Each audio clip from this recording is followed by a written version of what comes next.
lonely rancher found a young Apache girl hanging upside down on a cactus next to a sign that read, "White man shows no mercy." In the relentless summer of 1878, the desert sprawled like a cracked parchment under a sun that scorched without mercy, its heat rising in trembling waves from the parched earth, where the wind, whispering through dead mesquite leaves like secrets too heavy to keep, carried the faint scent of sage and distant smoke. Caleb's mare, Sage, snorted softly, her hooves kicking up dust that clung to his faded denim shirt as he checked the fence line, a ritual performed 362 days a year since the tragedy. The wind, whining low like a ghost mourning its name, brushed through the sagebrush, stirring a faint sound, a whimper, weak and sharp, like a thread about to snap. His heart slowed, a heavy thud against his ribs, and he froze, head tilting like a hawk sensing prey.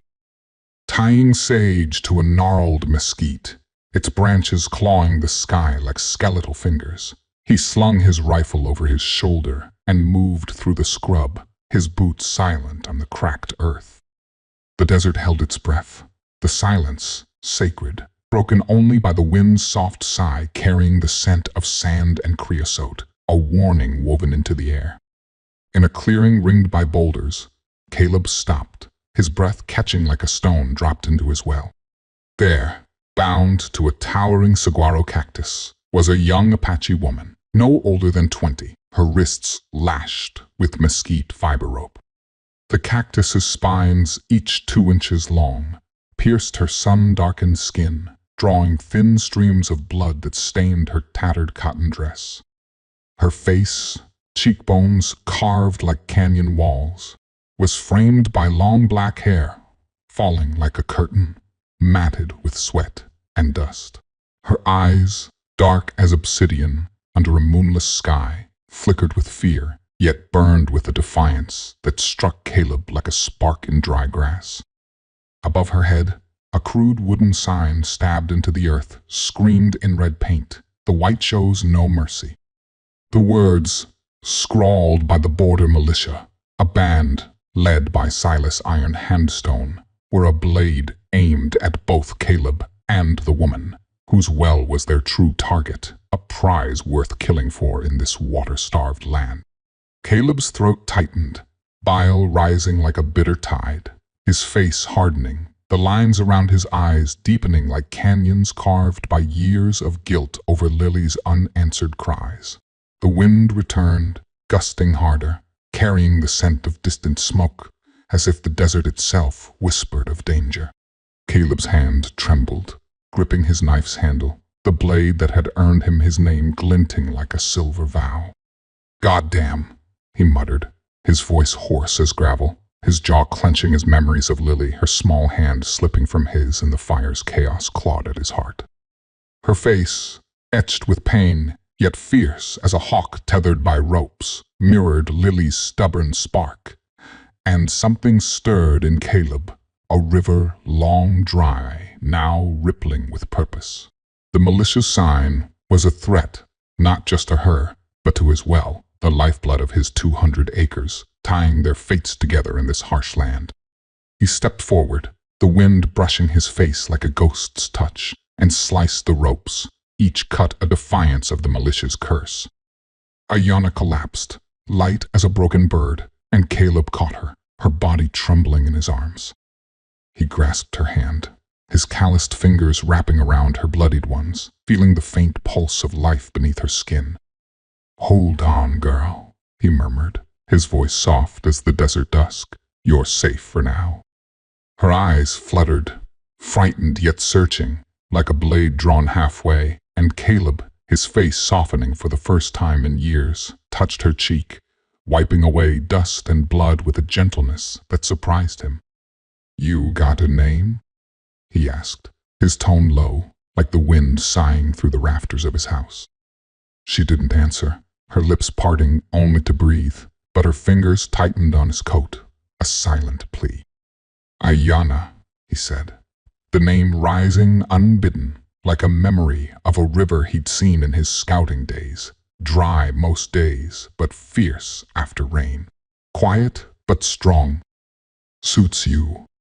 Her eyes blinked once, slow, no protest, just breath.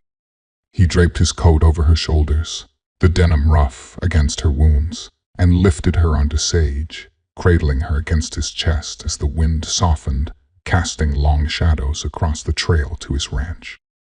Caleb Longknife Holt, a rancher weathered by 40 years of sun and sorrow, trudged along a dusty trail, his boots grinding against the brittle ground of his 200-acre spread. His face, a rugged map etched by grief, bore deep lines around a strong jaw dusted with stubble, his eyes pale as winter sage, cutting through the haze, reflecting a heart that had turned to stone since the fire 5 years ago, when raiders white men, though the town whispered of Apache, reduced his wife, Claire, and 10-year-old daughter, Lily, to ashes. Once a border scout, Caleb earned his nickname from the 6-inch Bowie knife at his belt, its handle worn smooth by hands calloused from roping cattle and burying loss. His ranch house, a modest outpost of adobe and pine, stood a half-mile off, its roof of rusted tin, groaning like an old ballad, and patched walls, a testament to his stubborn endurance, holding 2 books, a tattered Bible, and a worn almanac on a shelf beside a faded quilt stitched by Clara, the only relics of a life burned away. The house, honest as the man himself, clung to the edge of his land, centered around a well that bubbled up from deep earth, a lifeline coveted by land barons who ruled these parts with greed as sharp as spurs. The house loomed ahead, its adobe walls scarred by time, its single room a refugee where Caleb had lived alone since the fire, the quilt on the cot a fading echo of Clara's hands, the shelf's books a silent prayer for redemption. The well, its waters shimmering like a vow carved in liquid silver, 100 yards off, stood as a beacon of hope and a target for greed. Caleb glanced at her, her head pressed to his chest, her breath like dry leaves skittering across stone, and his face lined like the cracked earth tightened with resolve. The militia's words burned in his mind, but he pushed them away, his heart stirring like a river after rain. This was choice, a step into a wilderness heavier than any he'd faced. If this tale of a scarred man and a defiant girl speaks to your soul, join us at Wild West Love Stories for more tales of love born in the desert's fire. The sun had sunk below the jagged ridges of West Texas, painting the sky in shades of bruised purple and molten gold, as Caleb carried the woman into his humble ranch house, a weathered sanctuary of adobe and pine that stood defiant against the relentless summer of 1878, its tin roof catching the last glimmers of daylight like a weary sentinel.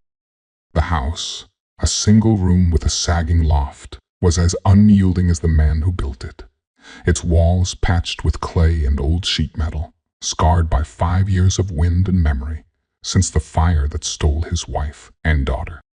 Inside, the air was thick with the scent of dust, leather, and the faint tang of mesquite smoke.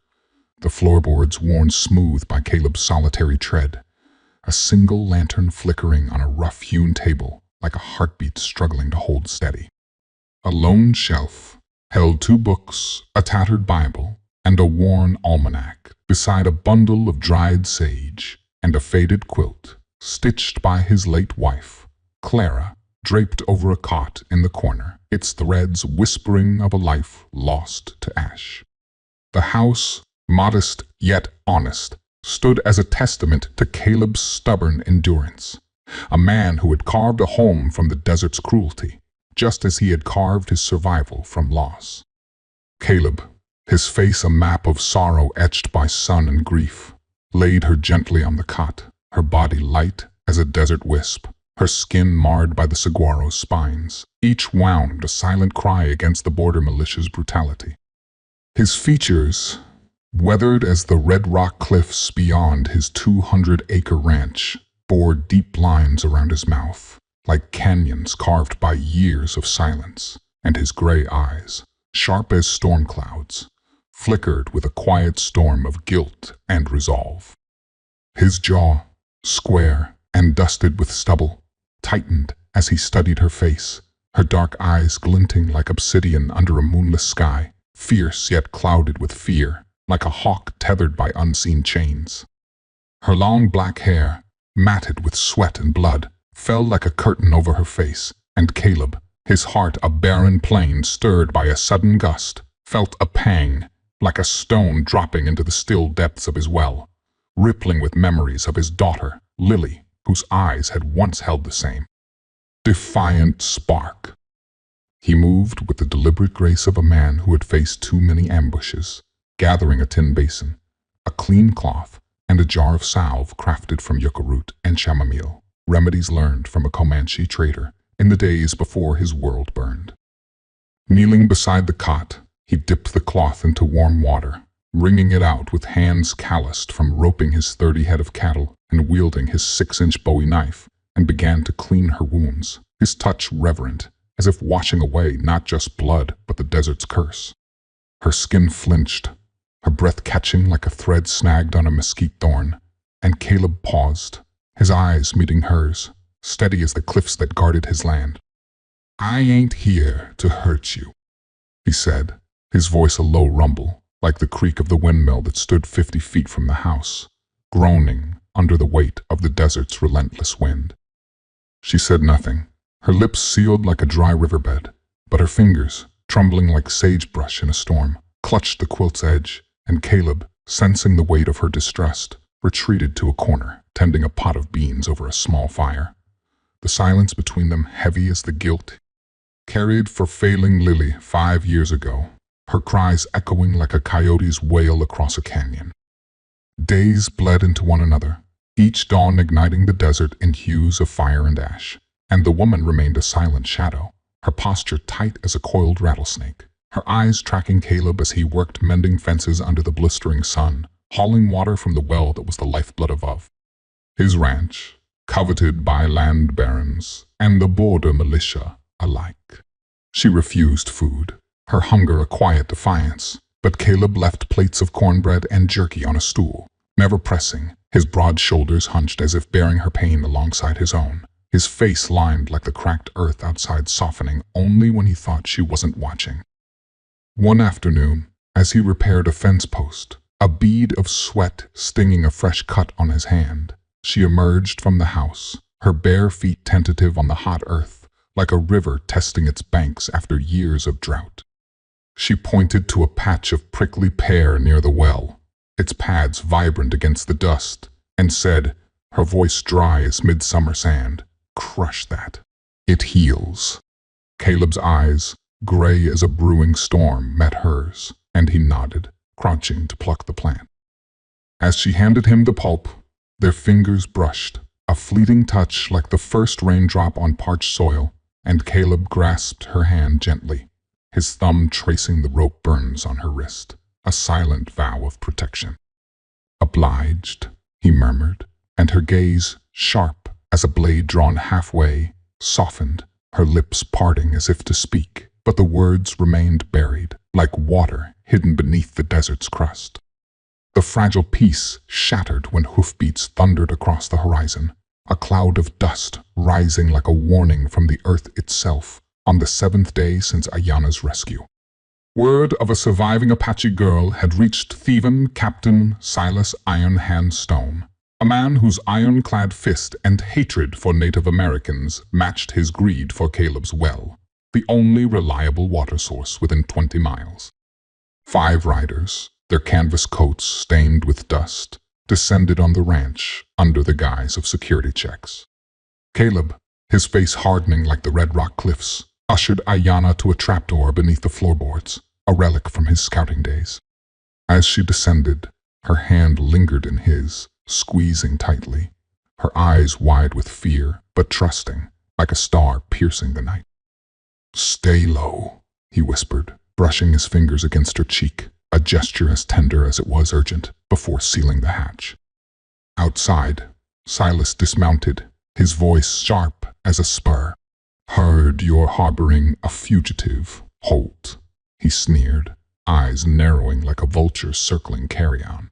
Caleb stood on the porch, his 6-foot frame unyielding, his face a stoic mask, the lines around his eyes deepening like canyons under the weight of defiance. "Ain't nobody here but me and the ghosts," he said, his voice flat, a desert wind carrying no warmth. The men searched, kicking over barrels, threatening to torch the barn, but Caleb's gaze, cold as his blade, held them at bay. Silas spat into the dirt, his parting words of venomous promise. "We'll be back, long knife." No mercy. As the dust settled, Caleb lifted the trapdoor, and Ayanna emerged, her breath ragged. She reached for his hand, her fingers trembling but firm, and Caleb pulled her into a brief embrace, his arms a fortress against the gathering storm, the house's walls bearing witness to a trust as fragile and fierce as the desert itself. As the dust of the border militia's departure settled over the 200-acre ranch, the West Texas night unfurled its velvet cloak, the stars blinking into view like ghosts awakening from a restless slumber, their light casting faint shadows across the adobe and pine walls of Caleb's house, a modest outpost scarred by 5 years of wind and memory, its sagging tin roof creaking under the weight of a desert wind that whistled low through the rafters, whispering like a ghost remembering its name. Inside, the single room glowed faintly under the lantern's flicker, its flame dancing on the rough-hewn table beside a tattered Bible and a worn almanac, relics of a life Caleb had buried alongside his wife, Clara, and daughter, Lily, whose faded quilt draped the cot where Ayanna now sat, her posture no longer coiled like a rattlesnake, but softened like a river testing its banks after a long drought. Caleb, his face with its deep lines carving canyons around a strong jaw dusted with stubble, stood by the fire, his gray eyes, sharp as storm clouds, fixed on the embers as if searching for answers in their dying glow. Ayanna's face, no longer just fearful, but burning with a quiet fury that matched the wind's restless hum outside. The silence between them was heavy, not empty but charged, like the air before a thunderstorm. And Caleb felt it press against his chest, a weight as familiar as the guilt that haunted him since the fire that stole his family 5 years ago, their cries echoing like a coyote's wail across a canyon. Ayanna's fingers, still marked by rope burns, traced the quilt's faded threads, and she spoke at last, her voice dry as the riverbeds in midsummer, yet steady, like the pulse of the well 100 yards from the house. "My people, they died at a spring poisoned by men who called us thieves," she said, her words cutting through the silence like a knife through mesquite, each syllable carrying the pain of a massacre that left her clan broken, their bodies strewn across a canyon 20 miles north, marked by a sign. Scrawled in blood, the white shows no mercy. Her eyes, fierce as a hawk tethered by grief, met Caleb's, and he saw in them a storm trapped, a fury too big for her slender frame, her shoulders trembling like sagebrush in a gust. Caleb's throat tightened, bile rising like a bitter tide, his face hardening, the lines around his eyes deepening like the cracked earth outside, as memories of Lily, her small hand slipping from his in the chaos of flames, clawed at his heart. He stepped closer, the floorboards creaking under his boots, and sat across from her, the lantern casting shadows that danced like mourners on the adobe walls. "I lost my own," he said, his voice a low rumble, like thunder on the horizon. "Clara, my wife, and Lily, my girl, 10 years old, burned by raiders, not your people, but men like those who hunt you." The confession, unspoken for years, spilled out like water from his well, raw and unfiltered, and his eyes, gray as the cliffs beyond his ranch, glistened with a pain he'd buried under silence. Ayanna's gaze softened, her lips parting as if to speak. But instead she reached out, her hand trembling like mesquite leaves, and placed it on his, her fingers cool against his calloused skin, a touch that sent a shiver through him, like the first raindrop on parched soil. Caleb squeezed her hand gently, his thumb tracing the scars on her wrist, a silent vow that their pain, though different in tongue and blood, was one. The wind sighed outside, brushing through the sagebrush like whispers of the past, and Caleb, his face softening for the first time since the fire, leaned forward, brushing his fingers against her cheek, wiping away a tear she hadn't shed, his touch as deader as the desert dusk. "We ain't so different, you and me," he murmured, his voice a river running deep. And Ayanna, her eyes no longer a blade drawn halfway but open, vulnerable, nodded, her breath warm against his hand. In that moment, under the lantern's glow, the house, its walls patched with clay, its quilt a fading echo of Clara's love, became a sanctuary, not just for Caleb's solitude, but for a bond forged in shared loss, as fragile and fierce as the well that sustained them. Days turned into nights, each dawn igniting the desert in hues of fire and ash, and Ayanna, no longer a silent shadow, began to teach Caleb the ways of her people, her voice steady as she showed him how to read the wind's direction, the tracks of a jackrabbit, or the hidden springs beneath the earth, knowledge born from a life woven into the desert's pulse. Caleb, his broad shoulders less hunched, his face less a mask of stone, taught her in return, guiding her hands on his rifle, its barrel gleaming under the sun, and showing her how to aim with the precision of a scout who'd survived 15 years on the border. One afternoon, as Ayanna fired a shot that struck a tin can 50 yards off, she turned, her face alight with a smile, small but radiant, like a star piercing the night. Caleb, his heart stirring like a river after rain, grasped her hand, pulling her close, and wrapped her in a brief embrace, his arms a fortress against the world's cruelty. "You're a natural," he said, his voice warm as the embers in his hearth, and Ayanna, her cheek pressed to his chest, let out a soft laugh, her breath like dry leaves skittering across stone.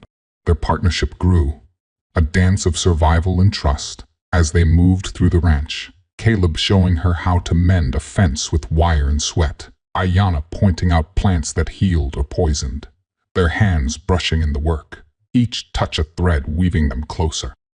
One evening, under a sky heavy with stars, they sat by the well, a pulse of life defying the desert's thirst, and Ayanna leaned against his shoulder, her hair falling like a curtain over his arm, the wind softening as if to cradle their moment.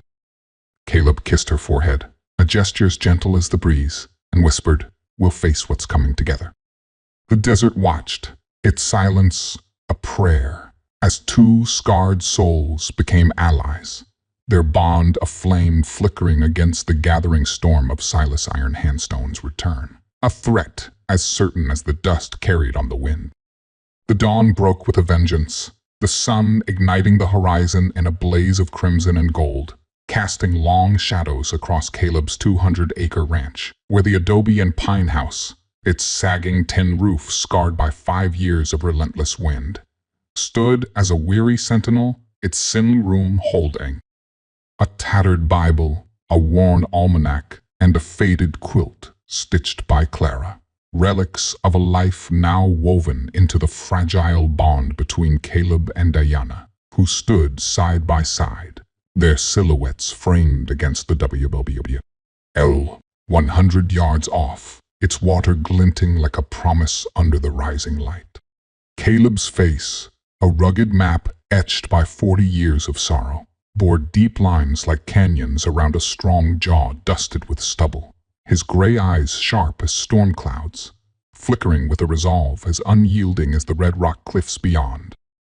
Ayanna, her face etched with high cheekbones, sharp as ridgelines, lips cracked but full, her dark eyes burning like obsidian under a moonless sky, stood with a posture fierce yet graceful, like a hawk poised for flight, her long black hair swaying in the wind that returned, gusting harder than usual, carrying the scent of sand and distant smoke, a whisper of the storm to come.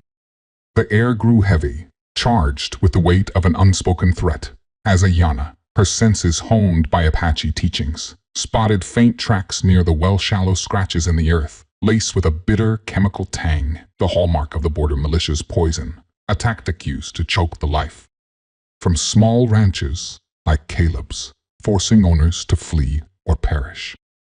Her breath caught, like a thread snagged on a mesquite thorn, and she grasped Caleb's hand, her fingers trembling but firm, her eyes locking onto his with a fire that spoke of survival. "They're coming," she whispered, her voice dry as the riverbeds in midsummer, and Caleb, his face hardening, the lines around his eyes deepening like the cracked earth, nodded, his thumb tracing the rope burns on her wrist, a silent vow that the well their lifeline would not fall. The wind sighed, brushing through the sagebrush like whispers of ghosts, remembering their names, and Caleb, his heart a barren plain now stirred by Ayana's presence, pulled her close, his lips brushing her forehead in a fleeting kiss, as tender as the desert dusk, sealing their pact to face the coming storm together. They prepared with the urgency of those who knew time was a thief, Ayana mapping the terrain with her knowledge of hidden paths, her movements swift as a shadow slipping through the mesquite groves, while Caleb, his 6-inch Bowie knife gleaming at his belt, checked his rifle and revolver. He, hands steady as the cliffs that guarded his land. The ranch house, its adobe walls patched with clay, its quilt a fading echo of Clara's love, stood as a silent witness to their resolve, its single room a sanctuary now charged with purpose.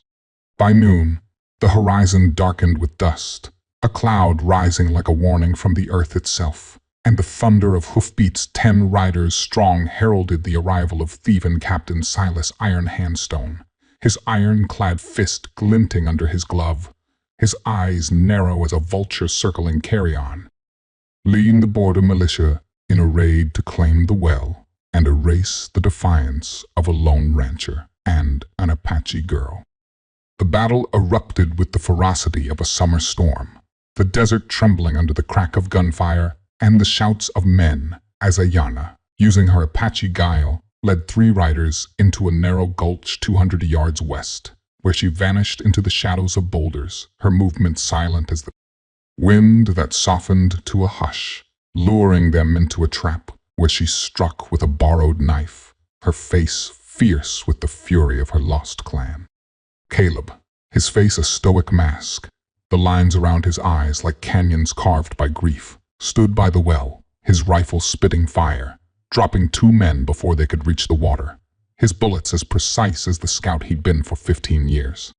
The militia pressed harder, their torches threatening to set the barn ablaze, its 30 head of cattle lowing in panic. But Caleb, his gray eyes blazing, held the line, his revolver a thunderclap in the chaos. Silas, his voice sharp as a spur, charged through the dust, his iron fist raised, and Caleb met him in a clearing by the well, their clash a dance of steel and rage, the Bowie knife flashing like lightning against Silas's saber. Caleb, his face etched with resolve, fought with the ferocity of a man defending not just water, but a future, his blade slicing through Silas's defenses, drawing blood that stained the earth red as the militia's sign. A saber cut grazed Caleb's side, and he stumbled, blood soaking his shirt. But Ayana, emerging from the gulch, her face alight with terror and defiance, rushed to his side, grasping his hand to steady him. Her breath ragged as she screamed, "Stay with me." Caleb, his vision blurring, pulled her into a fierce embrace, his arms a fortress against the world's cruelty, and with a final thrust, drove his knife into Silas's chest, the militia leader collapsing like a felled mesquite, his iron fist still as the desert fell silent. The remaining riders fled, their hoofbeats fading into the wind that returned, gusting harder, carrying the scent of blood and smoke, as Ayana, her hands trembling like sagebrush in a storm, tore strips from her dress to bind Caleb's wound, her fingers deft as she applied yucca salve, her eyes locked on his, fierce yet tender, like a river finding its course. Caleb, his face pale but resolute, touched her cheek, his calloused fingers tracing her jaw, and whispered, "You're my reason now," his voice a rumble like thunder fading into dusk. Beneath the moon, Caleb, his face a weathered ledger, each wrinkle a tally of loss of 40 years' sorrow, lines carved like canyons around a stubbled jaw, slid his coarse, sun-scorched fingers through Ayanya's raven-black hair, each strand a silken whisper against his callous touch, like dirt. Stone meeting a fleeting stream. Their breaths, hot and ragged, collided like storm winds, carrying the ache of shared scars, his for Clara and Lily, hers for her slaughtered clan. His lips, rough with stubble, met hers, soft and yielding, in a deep, fervent kiss, their tongues entwining with primal hunger, a dance of strength and tenderness that burned through the scars of their pasts. Ayana, delicate yet resilient, pressed against him, her supple form a desert vine curling around his weathered iron-hard frame, her curves molding to his unyielding strength, nails biting into his blood-stained shirt, as if to meld their pain into one. Their heartbeats thundered, a shared pulse of anguish and desire, each throb a cry from hearts torn by grief, now melting into a searing, sweet unity. His rugged hands, forged by years of toil, cradled her face with a gentleness that belied their hardness, while her lips, sweet as sagebrush blooming after rain, tasted of salt and survival, carrying unspoken vows. This deepened, a slow, sensual tide, tongues exploring with a tenderness that unfurled like dawn over the Siam Sea, washing away the bitterness of their wounds. Ayana's eyes, obsidian stars glinting with unshed tears, locked onto Caleb's storm-gray gaze, her body entwining his like a vine claiming a weathered oak, soft yet tenacious against his enduring hardness. Her breath hitched, warm against his jaw, as sweetness spread, a fragile promise rising from the ashes of their past, kindling a fire between two souls. By the well, under the wind's soft sigh whispering through mesquite like ghosts, remembering their names, their kiss a vow of raw, unbreakable love blossomed, eternal as the desert's heart, binding their broken hearts in a reborn Siam Sea, where pain dissolved into a flame of hope, fierce and everlasting. The ranch house, its walls scarred but standing, watched as they sat by the well, Ayana leaning against his shoulder, her hair falling like a curtain over his arm, the water glinting like a vow unbroken. The desert, its silence a prayer, bore witness to their victory, the well a symbol of life and love, as two scarred souls, bound by blood and fire, faced a horizon where the wind whispered not of loss but of hope, a promise as enduring as the cliffs that cradled their land. The dawn broke like a lover's sigh, its amber light spilling over the saw-toothed mesas, bathing Caleb's 200-acre ranch in a glow tender as a whispered secret, where the earth, bruised from the border militia's rampage, lay hushed, its scars kissed by a breeze that wove through brittle. Kala, carrying the scent of scorched leather and blooming ocotillo, a hymn to life persisting in the wake of chaos.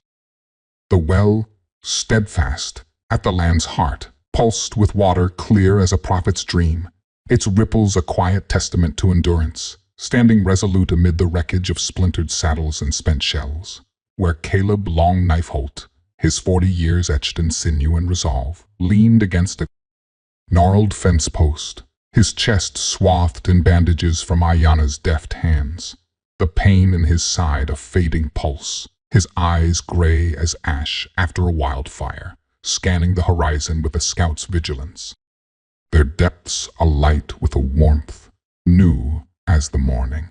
Ayana, her form lithe as a pronghorn gliding through sage, knelt beside him, her skin kissed by the sun's first caress, her full lips parted in a breath heavy with survival. Her eyes dark as a canyon's heart at midnight, blazing with an unbroken spirit, her hands, scarred yet steady, clutching. Desert lavender, its fragrance a prayer, rising from the dust. Her presence a melody threading through the desert's silence, harmonizing with the wind's low chant. The land, its breath a murmur through thorny branches, seemed to kneel to their resilience. The air thick with the promise of rebirth, like a seed stirring beneath cracked clay. And Caleb, his shoulders broad as the mesas guarding their valley, reached for Ayanya's wrist, his fingers rough as sandstone, brushing her faded scars with a reverence that spoke of battles shared, their touch a bridge across the chasm of their pasts, where loss had once ruled like a merciless sun. Her pulse, quick as a jackrabbit's bound, thrummed beneath his thumb, and she leaned closer, her body a slender arc against his weathered frame, her warmth a spark igniting the cold hollow of his chest, where grief for Clara and Lily lingered, now softened by a love fierce as the desert's pulse. Their breaths, hot and ragged, collided like storm winds, carrying the ache of shared scars, and Caleb's lips, rough with stubble, met hers, soft and yielding, in a deep, fervent kiss, their tongues entwining with primal hunger, a dance of strength and tenderness that burned through their wounds. Her nails biting into his blood-stained shirt, as if to meld their pain into one, her curves molding to his iron-hard frame, like a desert vine curling around stone, sweet as sagebrush blooming after rain. Her eyes, obsidian stars glistening with unshed tears, locked onto his storm-gray gaze, her breath hitching, warm against his jaw, as their kiss deepened, a slow, sensual tide washing away bitterness, kindling a fire between two souls, eternal as the desert's heart. "We're still here," Ayana whispered, her voice a melody soft as riverbeds blooming after rain, and Caleb, his jaw tight with a scout's stubborn resolve, nodded, his eyes glistening like dew on sage, a vulnerability piercing the stone of his heart, as if the desert wept for their survival, its tears cooling in the well that stood as their sanctuary, a lifeline wrested from greed's iron grasp. They rose, their steps a quiet waltz across the earth, the ranch a canvas of scars and hope, its fences splintered but mendable, its barn a sentinel of charred beams holding fast, where Caleb's 30 cattle lowed in a chorus of defiance, a borderland custom of clinging to life where water was. Wealth and trust, a rare coin. Ayana, swift as a shadow slipping through dusk, gathered stones to shore up the corral, her hands deft as a weaver bird's, each stone a prayer for stability, her Apache wisdom reading stars, like scripture guiding her to hidden springs, her spirit a flame dancing in the wind, unquenched by her clan's loss. Caleb, his strength returning like a stream after drought, hauled beams to rebuild the shed, his muscles taut beneath a sweat-soaked shirt, his brow furrowed with a scout's focus, his bowie knife sharp from felling Silas tucked at his hip, a silent guardian, his heart no longer a fortress, but a hearth warmed by Ayana's presence, her resilience mirroring his own.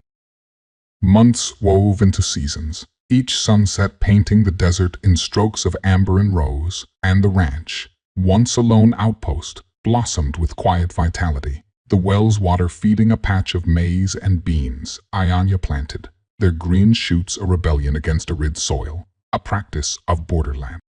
Folk coaxing harvests from dust, their roots drinking deep from the well. Ask.